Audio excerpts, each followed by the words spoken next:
연약한 이에게 능력을. 한 줄기의 새싹만큼 허술하고 나약하며 무력한 것이 또 있을까?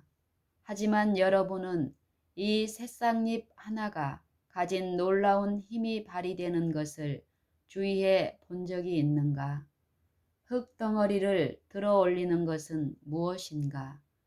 단단하고 무거우며 뚫어내기 어렵게 말라버린 진흙덩어리가 들려 올려진다.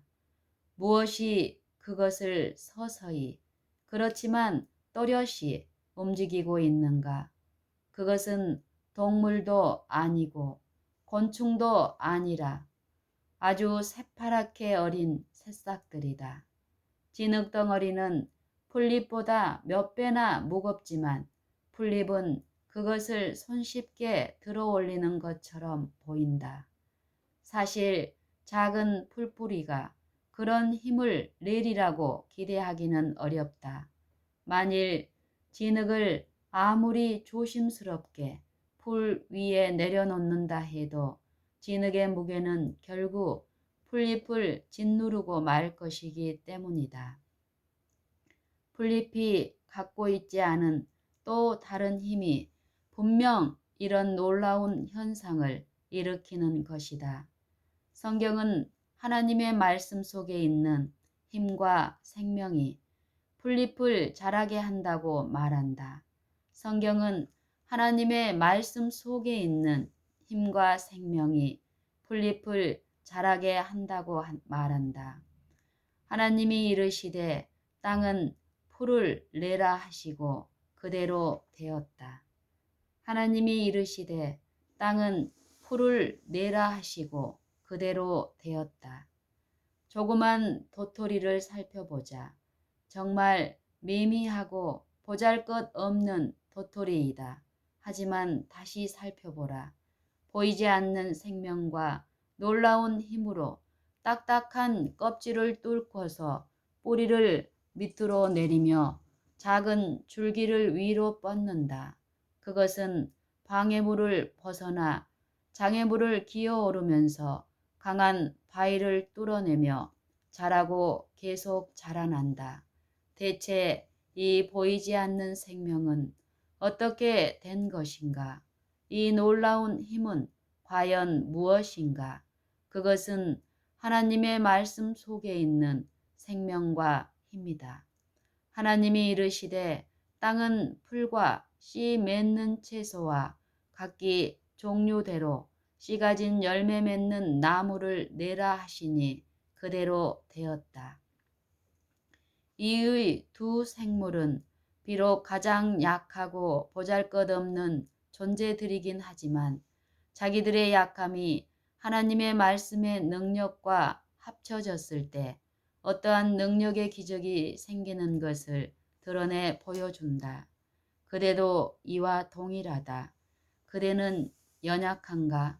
그렇다. 우리는 풀잎과 같이 연약하고 도움이 필요한 존재이다. 우리의 사는 날들 또한 풀잎과 같다. 모든 육체는 풀과 같고 그 모든 영광은 풀의 꽃과 같으니. 베드로전서 1장 24절. 너희 생명이 무엇이냐? 너희는 잠깐 보이다가 없어지는 안개니라. 야고보서 4장 14절. 우리는 나약하고 속절없으며 한순간이라도 스스로를 돌볼 수 없다. 조그마한 시험조차 견디지 못하고 하나의 선이라도 행할 수 없는 존재들이다. 하지만 다시 살펴보자. 보이지 않는 능력이 우리를 장악하면 새로운 생명이 움트기 시작한다. 그들은 믿음으로 나라들을 이기기도 하며 의를 행하기도 하며 약속을 받기도 하며 사람들의 입을 막기도 하며 불의 세력을 멸하기도 하며 칼날을 피하기도 하며 연약한 가운데서 강하게 되기도 하며 전쟁에 용감하게 되어 이방 사람들의 진을 물리치기도 하며. 히브리서 11장 33절 34절. 한때 우리는 연약했으나 이제 강하게 되었다. 한때 짓밟히고 추락했으나 이제는 강한 반석 위에 지은 집처럼 굳건하게 섰다. 과연 이 보이지 않는 힘은 무엇일까? 또 그대에게 새 생명을 주는 것은 과연 무엇일까? 그것은 그대의 연약함에 연합시켜 주신 하나님의 말씀의 생명과 힘이다.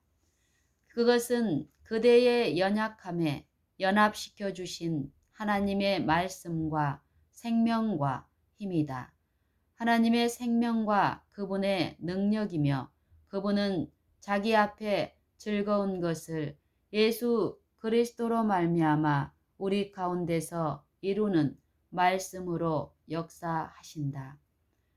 히브리서 13장 21절 너희 안에서 행하시는 이는 하나님이시니 자기의 기쁘신 뜻을 위하여 너희에게 소원을 두고 행하게 하신다.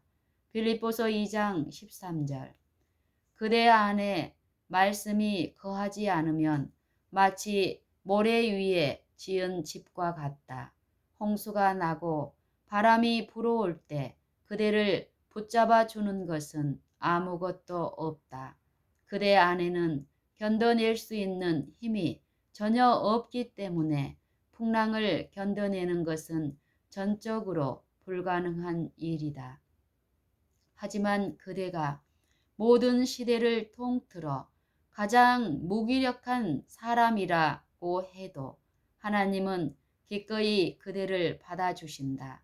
그분을 모셔드리기만 하면 자신의 전능한 말씀을 통해 그대에게 놀라운 역사를 이루실 것이다.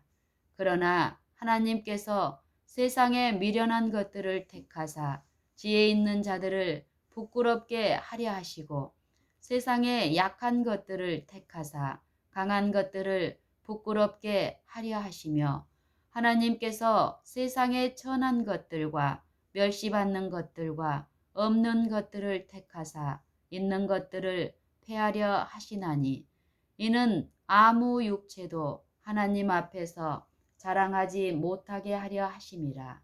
고린도전서 1장 27절로 29절 그는 누구든지 나의 이 말을 듣고 행하는 자는 그 집을 반석 위에 지은 지혜로운 사람 같다고 하셨다.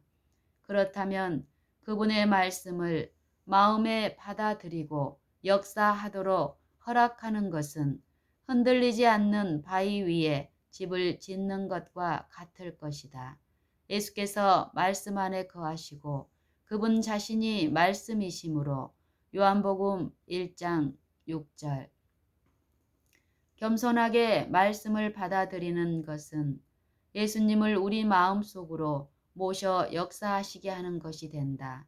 그러므로 우리가 할 일은 순종하고 받아들이는 것이다. 우리가 그분께 동의하기만 하면 살아있는 말씀 대신 예수께서 모든 능력을 제공하시고 모든 역사를 우리를 통해 이루신다.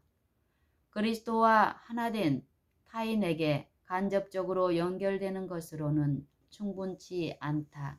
그리스도와 하나된 타인에게 간접적으로 연결되는 것으로는 충분치 않다. 그대 스스로가 살아있는 반석 대신 그리스도께 나아와 그분 위에 지어져야 한다. 그럴 때에만 살아계신 생명의 근원에 참여한 사람이 되어 그대 또한 살아있는 반석이 될 것이다. 그리하여 그대가 생명의 근원의 참여자가 되고 그것이 자신의 일부가 될 때까지 계속해서 자라나게 된다. 이러한 것들이 이루어질 때 그대에게 능력이 주어지고 생애의 모든 폭풍과 풍랑 속에서 요동치 않고 굳건하게 서는 것이 과연 놀랄 만한 일이 아닐 것이다. 이제 새싹을 볼 때마다 자신의 나약함과 속절없음에 실망하지 말고 오히려 눈을 하늘로 들어 나를 용납해 주신 전능하신 분께 감사와 찬송을 드리자. 비록 우리가 하나님께서 지으신 인간들 중 가장 나약하고 가장 도움이 절박한 사람이라 해도 그분의 말씀은 그의 영광의 힘을 따라 모든 능력으로 능하게 하실 것이다. 골로새서 1장 11절.